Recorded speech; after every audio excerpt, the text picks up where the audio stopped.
Diplôme de master, Université de Johannesburg, Afrique du Sud.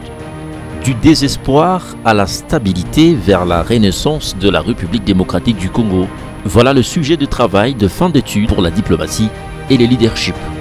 Un récit plus précis sur le processus de stabilisation de la RDC. Du haut de son expérience dans la gestion d'un pays post-conflit, cas de la RDC, l'étudiant a pratiquement tout dit. Au cours de cette cérémonie académique empreinte de sobriété, plusieurs intervenants scientifiques, à l'instar de la vice-doyenne de la faculté des sciences humaines de l'université de Johannesburg, le prof Suzy Graham, les deux examinateurs académiques externes, à savoir Dr Fetus Adetola Odubajo de l'université de Lagos au Nigeria, le prof Benyero Everisto de l'UNISA ainsi que le prof Costa Gergu de l'université de Johannesburg qui a présenté le curriculum vitae de l'heureux récipiendaire. Ces éminents scientifiques se sont succédés pour commenter le travail présenté par Joseph Kabila Kabange, travail intitulé « Du désespoir à la stabilité vers la renaissance de la République démocratique du Congo ». Un narratif autobiographique et une analyse auto-ethnographique. Durant leurs différentes interventions, les scientifiques ont apprécié une contribution rigoureuse qui vient enrichir les nombreuses documentations sur les différents processus post-coloniaux en Afrique en général et en République démocratique du Congo en particulier. Ils ont salué le fait que l'auteur de cette étude, un acteur politique de premier plan ayant dirigé l'État congolais pendant 18 ans, vient donner une lecture plus précise sur la marche vers la stabilisation d'un pays qui était au bord de l'implosion à sa prise de fonction en janvier 2001, alors qu'une grande partie de la littérature et des travaux scientifiques concernant la RDC proviennent des contributeurs étrangers. Des cadres théoriques et une méthodologie approuvée. Ils ont commenté les deux cadres théoriques conceptuels qui ont structuré l'étude, à savoir le concept et l'idée de renaissance africaine qui, dans le contexte de la décolonisation des connaissances, doit contribuer aux approches théoriques et conceptuelles afrocentriques, ainsi que le concept politique de construction de la paix et de la stabilisation politique, qui devaient être plus mis en exergue.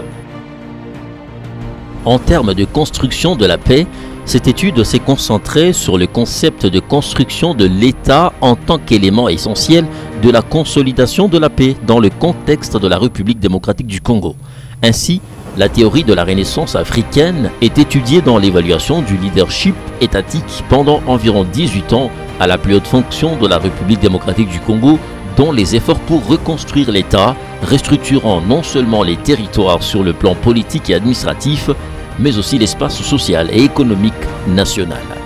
Utilisant une approche méthodologique qualitative à deux volets, à savoir l'auto-ethnographie et l'approche narrative biographique, ce travail scientifique est structuré en 6 chapitres, y compris l'introduction et les remarques finales. La première partie traite de l'indépendance au coup d'État militaire de 1965, la seconde allant de 1965 à 1997, lorsque les forces de libération ont renversé le régime Mobutu. La période de transition est suivie par la Troisième République avec la promulgation de la nouvelle Constitution en février 2006, adoptée plus tard par un référendum populaire. Le chapitre suivant aborde la question du fonctionnement des institutions au cours de la première et la deuxième législature 2006-2011, 2011-2018, avec une note particulière sur les institutions d'appui à la démocratie. Selon Joseph Kabila Kabange, il a fallu un leadership fort pour impliquer tout le monde dans ce qu'on appelle désormais la formule 1+4,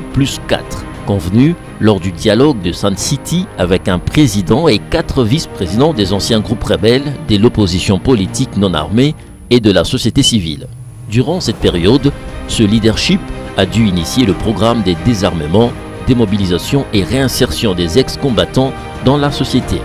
programme DDR, pour assurer une paix durable dans le pays. Sur le plan des relations internationales, le travail s'est appesanti sur les relations avec les Nations Unies qui ont déployé une mission de maintien de la paix de près de 20 000 hommes, les relations avec les organisations multilatérales, les pays membres du Conseil de sécurité, le continent africain en particulier, la SADC, et les sous-régions d'Afrique centrale, ainsi que les organisations influentes comme l'Union européenne et le pays de l'ASEAN. Le leadership innovant Kabila et ses résultats.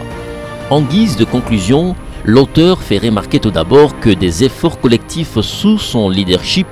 ont réussi à réunir le pays qui était au bord de la désintégration totale en 2001 avec 6 armées étrangères, 4 rébellions majeures et plus d'une centaine de groupes rebelles. Deuxièmement, avec la mise en place d'une constitution et d'un arsenal des structures étatiques tant au niveau national que provincial,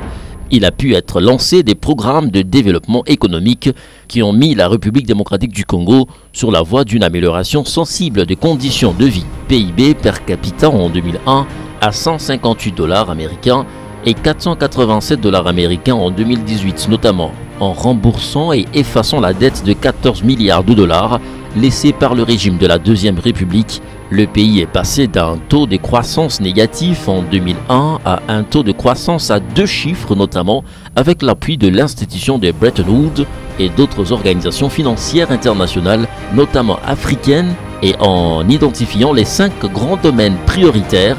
les 5 chantiers de la République: éducation, infrastructure, création d'emplois, santé, eau, électricité.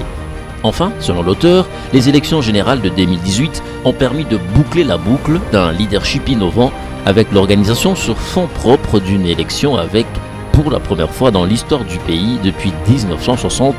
un transfert pacifique de pouvoir présidentiel honorant la Constitution établie en 2006. Concluant la cérémonie devant attribuer officiellement le diplôme de master, le professeur Costa Georgiou a plaidé auprès du récipiendaire d'accepter de prolonger son approche scientifique par un doctorat PhD dont les diplômes reçus ce jour lui ouvrent scientifiquement les portes, car équivalent à un diplôme d'études approfondies DA en système congolais, ce à quoi Joseph Kabila Kabange a répondu par un sourire, son sourire légendaire.